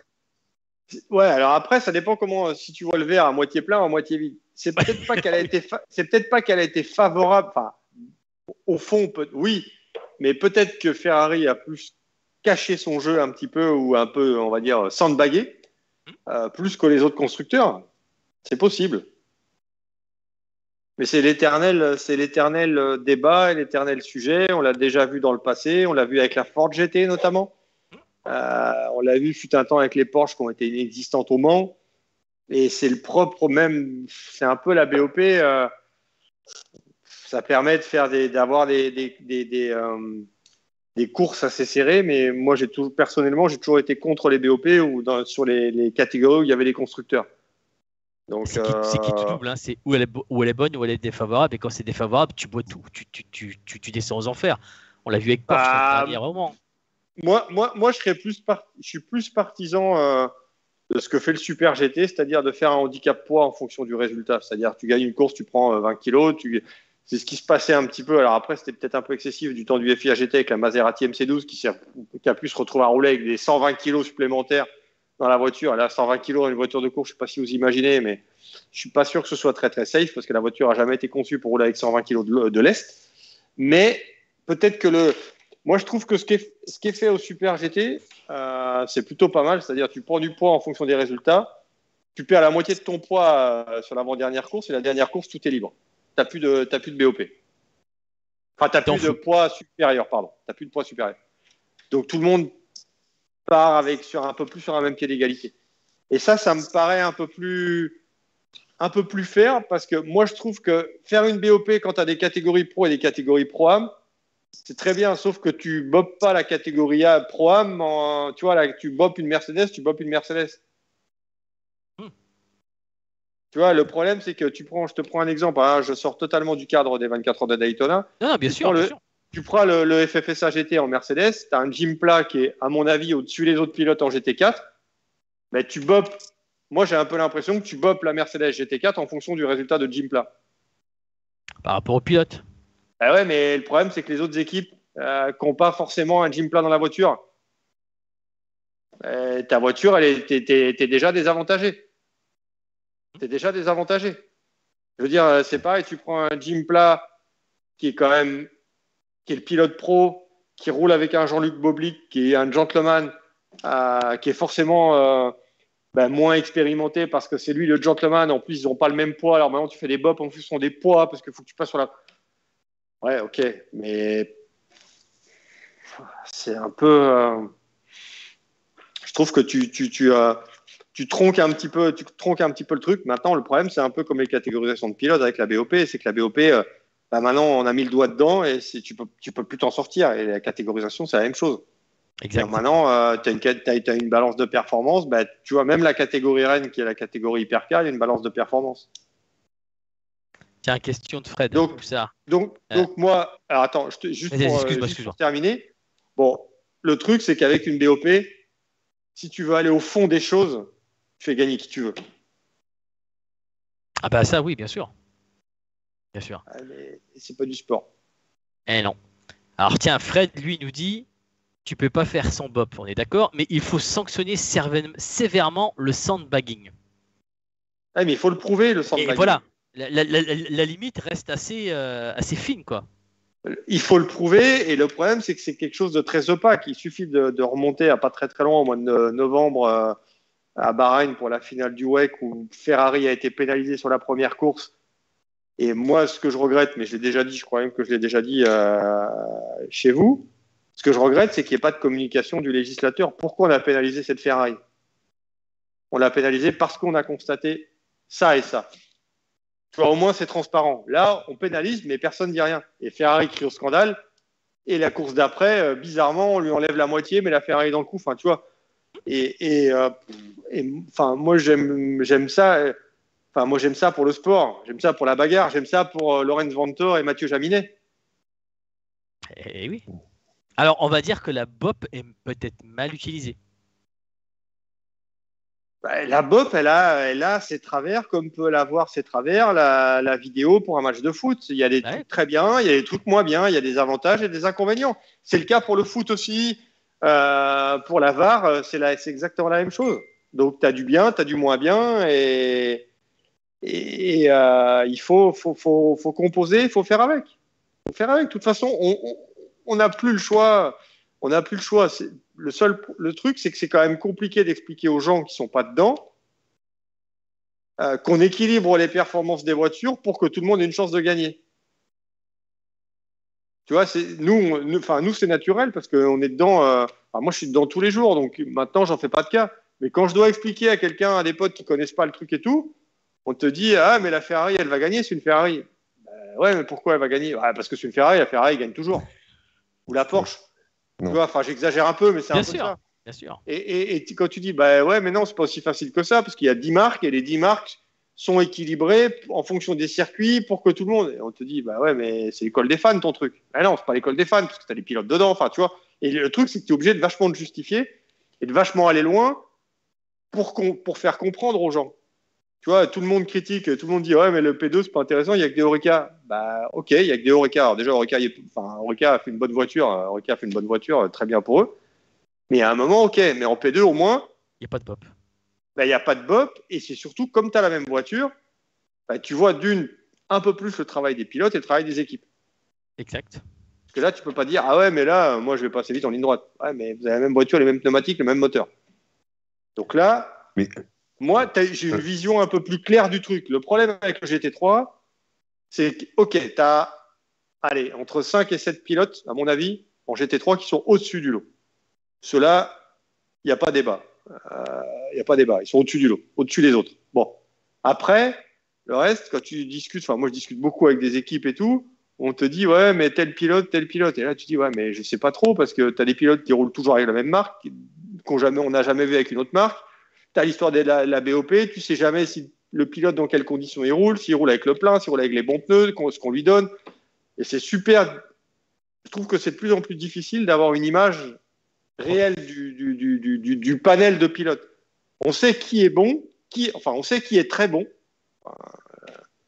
Dire ça, on connaît quand même suffisamment de pilotes là, comme ça. Mais après, c'est pas simple. Hein. Est-ce que des fois, Laurent, des fois, on n'a pas un constructeur qui use de son aura pour faire changer quelques décisions? Je pense que c'est la même chose dans la vie de tous les jours. C'est la même chose. C'est pas que dans le sport. Tu essaies d'user un peu de ton de ce que tu peux. Regarde combien de fois Ferrari a fait du Red Bull. Combien de fois Ferrari a fait du lobbying en F1 pour dire ouais, mais nous si ça nous plaît pas on va en endurance. On a entendu ça. Ça fait 10 ans qu'on nous dit mais Ferrari si vous bougez pas, nous on arrête la F1, on va aller en endurance. Puis après si vous bougez pas, on va aller en IndyCar. Tu vois, donc tu fais toujours un peu de lobbying. Et voilà, c'est ce que je pensais, mais tu l'as dit, t'as dit le nom de la marque. Mais tu vois, mais Ferrari en F1, je veux dire, on nous a rabâché les oreilles pendant X années en disant ouais, nous on n'est pas contents, si vous changez les règles, on va arrêter. Ok, arrêtez. Puis en fait, ils n'ont pas arrêté, puis ils sont toujours là. Laurent, si on prend, excuse-moi Alban, si on prend un peu de recul finalement sur le GT pendant cette course de Daytona qu'on est en train de débriefer, si je prends un peu de recul et que je sors de tout ce que je peux lire et de tout ce que je fais tous les jours pour voir qui peut gagner, qui peut pas gagner, au final, si on prend un peu de recul et qu'on est le spectateur lambda, entre guillemets, c'est pas méchant quand je dis ça, finalement, on a vu des Lexus se battre aux avant-postes, une Ferrari, des Porsche, des Mercedes. On a quand même vu 4-5 marques qui étaient là. Alors, ça dépend du moment de la course. Et au final, on en revient tout à l'heure un petit peu à la discussion qu'on a eu l'autre fois. Comment intéresser les gens pour qu'ils regardent une course de 24 heures? Au final, si on prend un peu de recul, on a quand même vu 5 marques se battre aux avant-postes. Et ça, c'est pas si mal. Au-delà du fait de pouvoir gagner, de dire tel pilote est meilleur que l'autre et tout ça, ce qu'on vient de dire, au final, c'est pas si mal. Non? Qu'est-ce que vous en pensez de ça, en fait, finalement? Alors, après, moi, je vais te dire, Jeff, moi, je me suis posé la question, même à un moment, de me dire, est-ce que je vais pas totalement squeezer la BOP de tous les articles, en fait? Ne plus jamais publier rien sur la BOP, en fait. Ouais, oui. Est-ce qu'il ne faut pas faire abstraction de la BOP en termes de communication. Alors après, c'est assez contradictoire avec ce que j'ai dit avant, parce que tu vois, on pénalise Ferrari, mais on ne nous dit pas pourquoi. Donc c'est un peu c'est un peu c'est un peu une contradiction. Mais est-ce qu'il faudrait pas du coup dire bah écoutez, la BOP maintenant on n'en parle plus. Voilà. Et même si tu n'en parles plus, ça va parler sur la piste. Ça va parler sur la piste, mais si tu n'as plus les chiffres, si on te donne plus les chiffres, alors après là aussi je vais pas prêcher contre ma paroisse, parce que moi j'aime bien avoir les chiffres, parce que ça me permet aussi de mieux comprendre, tu vois, de savoir pourquoi, enfin de savoir qui a moins de capacité dans le réservoir, qui a une autre, des régimes moteurs, le régime moteur qui est modifié sur les moteurs turbo, enfin tu vois, donc ça te permet quand même d'avoir une lecture aussi du truc. Mais c'est surtout difficile à expliquer, comme disait Jeff, au spectateur qui lui n'est pas forcément un féru d'endurance. Moi j'ai un peu peur qu'on perde justement les gens qui voudraient arriver, qui découvrent des super courses, des trucs, et tu dis ouais, mais toutes les voitures sont équilibrées. Alors je pense que ça, il faut même pas le dire. Moi, je me souviens au début des voitures hybrides avec le WEC, j'avais eu une discussion avec Gérard Neveu, qui à ce moment-là dirigeait le WEC, et qui m'avait dit mais arrêtez, ça sert à rien, vous, les journalistes, que vous parliez du 2 mégajoules, du 4 mégajoules, du 6 mégajoules, du 8 mégajoules. De toute façon, personne ne comprend rien. Parler des pilotes plus que de la technologie de 2, 4, 6 ou 8 mégajoules. Et là-dessus, sur ce sujet-là, je peux dire, enfin, pour moi, il avait totalement raison. Je veux dire, sinon, tu perds tout le monde avec ça. Donc, nous, qu'on parle de la BOP, ok, parce qu'on est un peu spécialisé dans le truc. Mais après, il ne faut pas que ça devienne les discussions de comptoir qu'on parle que de BOP. Il ne faut pas non plus, dès qu'il y a un problème, se retourner contre la. Ouais, mais c'est la BOP. Ah. Ouais, ça, c'est humain. Pas, les gars, la BOP, ok. De toute façon, je me souviens d'un constructeur en proto il y a quelques années qui m'avait dit de toute façon, ça ne sert à rien qu'on fasse une bonne voiture, on sera aidé par la BOP. Ah, ok. Bon. C'est pas de maintenant, quoi.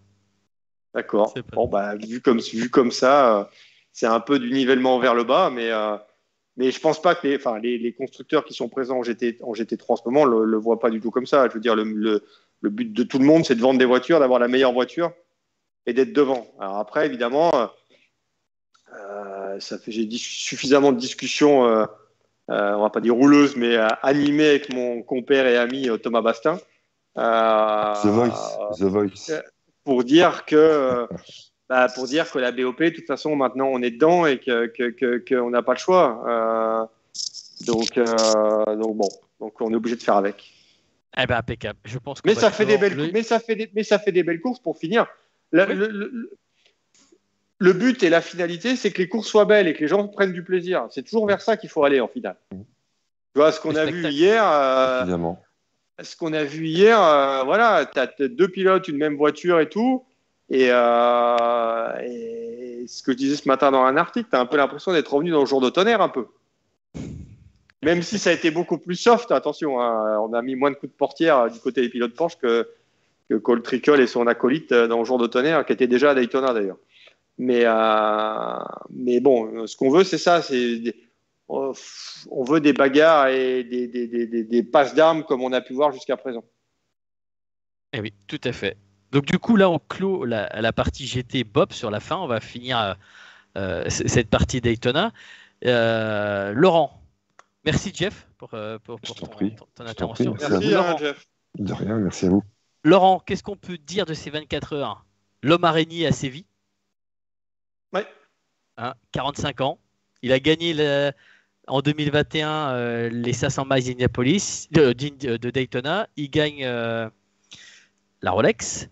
Simon Pagenaud, un petit cocorico français, qui gagne. Oui, qui gagne. Et Loïc Duval sur le podium. Ouais. Oliver Jarvis comme une deuxième, même si la première c'était en GT, c'était il y a quand même très longtemps, mais qui avait gagné déjà des Daytona, mais en GT. Et puis Castroneves, Castroneves, c'est un peu le Rafael Nadal du moment au final. Tu vois, sur qui l'âge n'atteint pas, et Castroneves, moi je suis pas du tout spécialiste ni calé en monoplace, et donc bon, je suis un peu ce que fait Castroneves depuis le début en IndyCar, mais mon premier contact avec Castroneves, il était à 2 doigts à aller en prison. Donc qu'est-ce que tu lui as fait? Non, mais c'était en American Le Mans Series il y a une bonne dizaine d'années. et que le FBI était là parce qu'il y avait une histoire de fiscalité qui n'avait pas été payée ou je sais pas quoi et tout. Et il a failli finir au trou. Et je crois qu'à cette époque-là, il roulait pour Penske en ALMS. Et je me souviens que c'était chaud. On savait pas trop s'il allait pouvoir rouler et tout. Que le FBI était là et tout. C'était assez chaud. C'est le premier contact avec Castroneves. On peut dire aussi qu'il y a un autre Français qui l'a gagné, Mathieu Jaminet. Ouais. Et les très bons débuts de Felipe Nasser en GT. Ouais, quand tu connais la difficulté du GT et le niveau qu'il y a en GT, j'aurais pas forcément mis une pièce sur sa faculté d'adaptation parce que c'est quand même quelque chose de spécifique. Surtout pour quelqu'un qui arrive du DPI qui va rouler en LMDH. Tu vois, c'est ça le truc en fait. On l'aurait mis en P2 une année, à la limite, j'aurais très bien compris, mais j'ai un peu de mal avec le fait de le faire rouler en GT. Bon, je sais bien qu'il est pilote Porsche et qu'il faut le faire rouler en GT et qu'il n'y a pas de proto. Maintenant, tu prends chez Audi, notamment un René Rast ou un Nico Müller, ils les ont mis en P2. Et bon, après, je me fais pas de doute sur la faculté d'adaptation de Felipe Nasser parce que c'est, je pense, un pilote qui a été méconnu pendant pas mal de temps. Et je pense que Nasser dans une LMDH aussi, on a déjà vu en DPI, mais je pense que ça va aller très vite. Maintenant, bon, Mathieu et Matt Campbell ont quand même pas mal roulé à Daytona quand même. En plus, eux, ils avaient fait le choix d'un équipage à 3, contrairement à beaucoup qui ont fait le choix d'un équipage à 4. Et je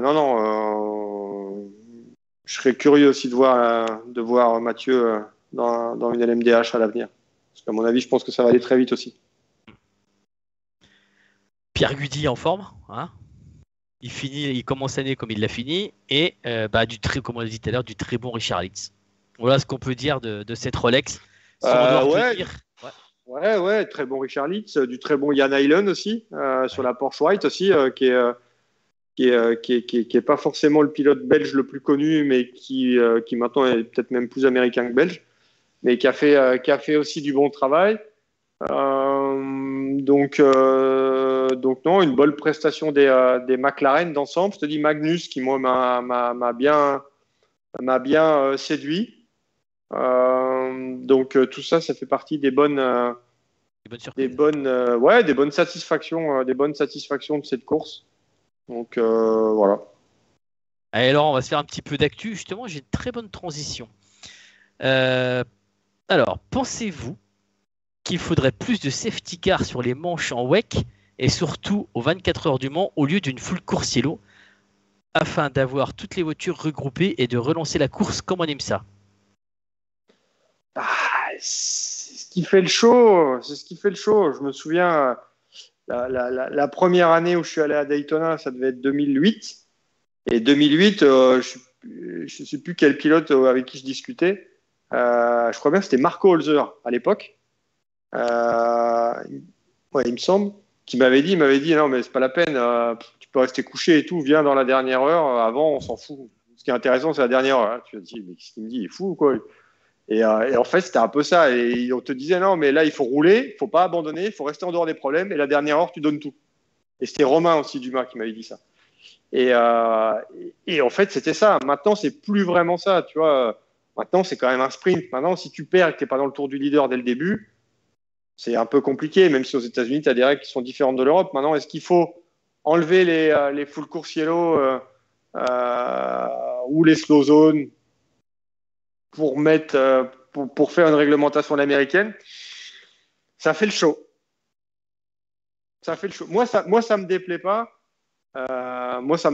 Mais bon, c'est différent. Mais les Américains sont différents. Tu vois, moi, par exemple, je suis plutôt pour. Alors évidemment, les équipes vont me tuer quand je dis ça parce que ça coûte plus cher en carrosserie. Mais moi, je suis fan. Moi, j'aime bien les restarts en DTM où c'est côte à côte. Ah oui. Tu vois, parce que c'est racing. C'est pas un départ en fil où c'est le premier qui donne le tempo et après il se barre, quoi. Tu vois. Exact. Et si t'es 10e, t'es comme un con parce que t'es 10e. Il va te falloir je sais pas combien de temps pour remonter. Que les restarts comme ça, alors oui, ça frotte. Ouais. Bon, ça frotte, certes. Ça, c'est sûr. Et c'est ce qu'on aime. Bon, alors attention, par contre, c'est pas moi qui paye. Hein. C'est pas moi qui paye les franchises d'assurance. Et c'est pas moi qui suis dans les équipes. Mais j'avoue quand même que c'est un peu plus à l'image, tu as un rendu quand même qui est quand même un peu plus net. Exact. Bon, on fait une transition sur le WEC. Ah, attends, Nicolas Jamois. Passer un gros soutien à Olivier Plat parce que hier soir, il devait en avoir gros. Ouais, alors Ouais. c'est exactement à lui que j'ai pensé quand j'ai vu la voiture franchir la ligne d'arrivée. Parce que je trouve que ce qui lui est arrivé n'était absolument pas mérité. Laurent, Donc, tu nous as sorti une bombe tout à l'heure en WEC. ouais, j'ai déjà sorti et je l'avais déjà sorti il y a une semaine. Ouais, mais là, tu l'as officialisé. Bah, je l'ai officialisé parce que c'est officiel. Donc, tu avais une semaine d'avance, mais là, maintenant, on peut en parler. Ben, Sébastien Ogier va faire le WEC en LMP2 avec WRT. Non, avec Richard Mille. Richard Mille, pardon, excuse-moi. Autant pour moi, avec Richard Mille. Est-ce que ça va lui annoncer une 2023 en hypercar chez Toyota? Il le teste en P2 pour voir s'il a la niaque en hypercar? Peut-être, je sais pas, mais peut-être. Ouais. La petite Lilou Peut-être. Wadou, elle va en avoir chaud, plein les oreilles et chaud sous le casque quand elle va faire les relais derrière Bézi qui a gagné Le Mans et passer derrière un Ogier multiple champion du monde de rallye. Enfin, moi, je trouve l'histoire magnifique. Ah, c'est sûr. Tu vois, tu as une jeune pilote qui arrive, qui n'a pas beaucoup de moyens financiers, qui est managée par. Elle a la chance d'être managée par Philippe Dumas, parce que j'estime que c'est une chance d'être managée par Philippe Dumas. Et qui se retrouve chez Richard Mille à rouler en P2 après avoir fait de l'Alpine Cup, après avoir fait un peu de 208, de 308, de Clio, enfin, tu vois, des petites voitures de tourisme, en fait. Et arriver comme ça dans un environnement WEC, LMP2, Richard Mille, Ogier, Milesi. Je pense que c'est le programme rêvé pour toute pilote. Et tout pilote, d'ailleurs. Et l'occasion de se faire remarquer. Et l'occasion de se faire remarquer. Alors après, tu as des gens qui vont évidemment, tu as toujours des mauvaises langues qui vont critiquer parce que c'est plus un équipage féminin. Mais moi, je trouve ça plutôt bien de faire un équipage mixte. Pour moi, un pilote reste un pilote. Soit un homme, une femme. Si le pilote est bon, le pilote est bon. Quand tu commences à cataloguer comme le championnat W Series, moi, je suis pas fan. Je veux dire, tant qu'à faire, on a qu'à faire un championnat pour les bruns, un championnat pour les blonds, un championnat pour ceux qui font 1m81. Et puis, enfin, non, mais à un moment, ça, c'est un peu saoulant. Donc là, au moins, on va avoir Lilou Wadou qui va être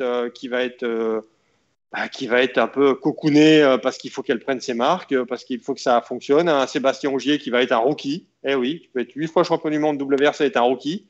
Et Charles Milesi qui va disputer sa deuxième saison en endurance, qui va avoir le rôle de capitaine avec une fille de 20 ans et un mec qui a gagné 8 fois le WRC. Et non, moi je trouve l'histoire très belle et je pense qu'on joue aussi le côté humain du côté de chez Richard Mille et je pense que c'est tout à leur honneur. Ouais. Alors c'est lequel qui va avoir plus la pression cette année d'après toi? Les trois. Je pense que Sébastien Ogier a bizarrement plus à perdre qu'à gagner au final, à aller dans une nouvelle discipline. Je veux dire, c'est pas parce que ça a fonctionné avec Sébastien Loeb il y a 10 ans que ça a fonctionné avec Sébastien Ogier en 2022. Maintenant, bon, moi perso, je me fais pas trop de soucis pour lui. Après, la pression, je pense que lui, la pression, il l'a constamment quand il est en rallye. Que Lilou, elle aura forcément la pression parce qu'elle débute. Et que Charles, il aura forcément la pression parce que c'est lui le capitaine. Bon. Exact. Donc en même temps, si tout le monde a la pression, comme ça, on n'a plus de problème. Et après, tu peux t'appuyer parce que Richard Mille, c'est quand même Signatec qui est derrière. Donc Alpine, est quand même quelqu'un qui connaît la musique. Et je crois qu'il roule d'ailleurs chez Richard Mille et chez Alpine cette semaine. Mais non, moi je trouve l'histoire plutôt belle. Tout à l'heure, je t'ai dit WRT, je me suis planté. En fait, WRT, ils ont annoncé leur line-up. Ouais. Donc voilà. Donc on a du René Rast, du Gélalel, du Frins, du Norman Nato, de Landrade, qui est Nato qui quitte Real Team pour aller. Non, alors il quitte pas Real Team parce que l'engagement est fait sur Real Team by WRT. Donc si tu veux, il reste un peu dans la famille Real Team.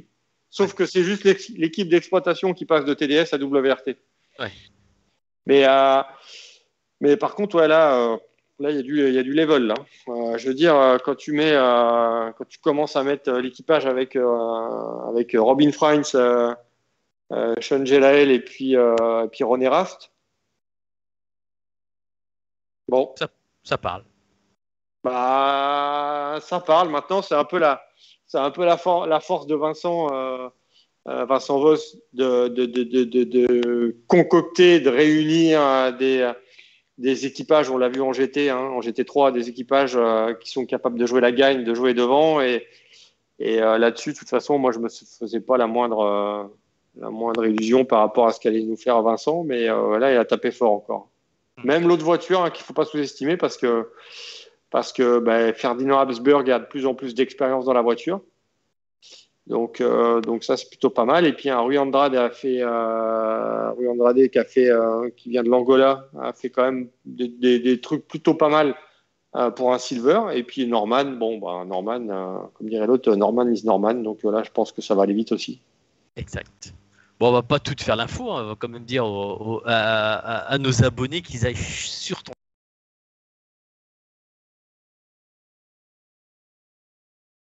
Ouais, Dubaï, Abu Dhabi pour la 3e fois en 3 mois. Donc ça va être Dubaï. Et Dubaï, Abu Dhabi, ouais, pour l'Asian Le Mans. Et puis après, la saison, ce qu'on va appeler la vraie saison, qui n'est pas une saison hivernale, va commencer. Donc après, on va vite enchaîner sur le GT World Challenge, sur le FFS AGT, avec tout ce qui est commentaire avec mon comparse et ami Thomas, et puis tout le reste après. On va essayer d'aller aussi un petit peu, j'espère pouvoir retourner un petit peu aux 4 coins du monde, et on va voir en fonction de la situation sanitaire. Et pour ceux qui veulent et qui ne se sont toujours pas abonnés, dans l'espace abonné chez toi, donc c'est 10 € l'abonnement, on aura tout ce qui est un petit lexique sur les hypercars, les GTP et les MASH. Tu nous as pondu un très beau guide. Donc ça à voir. Donc... ouais, parce que j'ai un peu peur qu'on perde un peu les gens. Enfin, c'est pas simple à comprendre. Nous, on est dedans tout le temps. Et c'est pas, on a une discipline. Alors ça, je sais pas pourquoi, c'est pas d'aujourd'hui. On a une discipline qui est très compliquée pour quelqu'un qui est pas dedans tout le temps. Je me souviens, c'est juste pour une petite anecdote. Vous avez reçu il y a quelques mois mon ami Anthony Mechevant, qui est chez Oreca et qui, je me souviens, il y a quelques années, qui bossait déjà chez Oreca, mais qui était plutôt dans le service communication et qui formait une stagiaire qui débarquait et tout. On était au Paul Ricard, on était ensemble en salle de presse. Il a essayé de lui expliquer comment fonctionnait la Formule Le Mans. Donc, était la LMPC. Donc, puisque la fille devait l'aider pour écrire les communiqués de presse pour Oreca, pour la Formule Le Mans. Il a fallu qu'il lui explique la Formule Le Mans. Donc, ça s'appelait Formule Le Mans, mais ça roule pas au Mans. Et ça s'appelle LMPC. Et aux États-Unis, ça s'appelle PC. Et là, tu te dis, bah ouais, mais c'est Formule Le Mans. Oui, mais ça roule pas au Mans. Ah, ok. D'accord. Mais ça peut rouler au Mans. Alors, à cette époque-là, ça pouvait rouler à la journée test. Ah oui, mais ça peut rouler à la journée test. Oui, mais pourquoi ça roule à la journée test et pas au Mans? Ah, ok. Mais c'est un prototype. Oui, c'est un prototype. Mais les autres prototypes, ils roulent bien. Enfin, tu vois, c'est pas facile pour quelqu'un qui débute. Et là, tu te dis, bon, alors attends, on a le GTP. Ouais, mais comment ça va se passer en WEC? Un WEC, ce sera l'hypercar. Ah, ok. Mais en GTP, il y aura quoi? Les LMDH? Oui, mais il y aura aussi les hypercars, les LMH. Alors, pourquoi on n'appelle pas ça hypercar? Parce que c'est les États-Unis. Ouais, mais ça sera des voitures différentes. Non, c'est les mêmes voitures. Il y aura une BOP? Oui, il y aura une BOP. Ah, ok. Mais est-ce que Peugeot pourra aller rouler aux États-Unis? Bah, en théorie, oui. Et est-ce que les Porsche pourront aller rouler en WEC? Bah oui, parce qu'elles feront les deux. Enfin, tu vois, donc c'est pas simple. Hein. Non, c'est pour ça ton petit glossaire, si tu peux me donner l'expression, glossaire, est très bien fait. Et pour les Porschistes, une enquête intéressante qui roulera pour Porsche cette année. Ça, c'est l'espace abonné, mes chers auditeurs et membres, vous me permettez. Essayez d'aller voir, de prendre cet abonnement et vous verrez qu'il y a des très très bons articles. Ouais, et il y a un bon truc aujourd'hui sur le préparateur physique de Sébastien Ogier, qui est Xavier Feuillet, qui explique la préparation qu'il va devoir faire à Sébastien Ogier par rapport à la différence, par rapport à comment il le prépare pour le rallye et l'endurance. Et c'est assez intéressant parce que c'est pas du tout les mêmes contraintes, et évidemment pas du tout la même préparation. Et c'est assez sympathique. Nous, on l'a eu en live l'année dernière. Et normalement, je devrais aller le voir dans son atelier, dans ses locaux à Annecy. Donc, Ah bah ça tombe bien, je l'ai eu au téléphone ce matin et je dois aller le voir aussi. bah écoute, si tu passes par là, tu t'arrêtes chez moi et on boit un café et on boit un coup ensemble. J'y suis allé une fois et j'en ai bavé pour le sport, donc il n'y a pas de raison. Voilà. Non mais Laurent, c'est à découvrir. voilà. Laurent, merci pour tout. Bah, merci à vous. Et puis, ben, on se dit Merci pour rendez-vous l'invitation. dans 2 semaines pour l'Endurance Talk. Voilà. Dans 2 semaines. Ok, ouais, dans 2 semaines. Bah, ce sera en Asian Le Mans du coup. À Asiane Le Mans, tout à fait. Hmm. Bah, Laurent, Ça marche. merci beaucoup. On te souhaite une très bonne soirée. Merci d'avoir répondu à notre sollicitation. Eh ben, Et puis, merci à vous. Voilà, on vous souhaite tous une bonne soirée. Et puis à bientôt. Et n'oubliez pas, mercredi, live avec un petit jeune, Mathieu de Barbua. Bonne soirée. Au revoir. Ciao.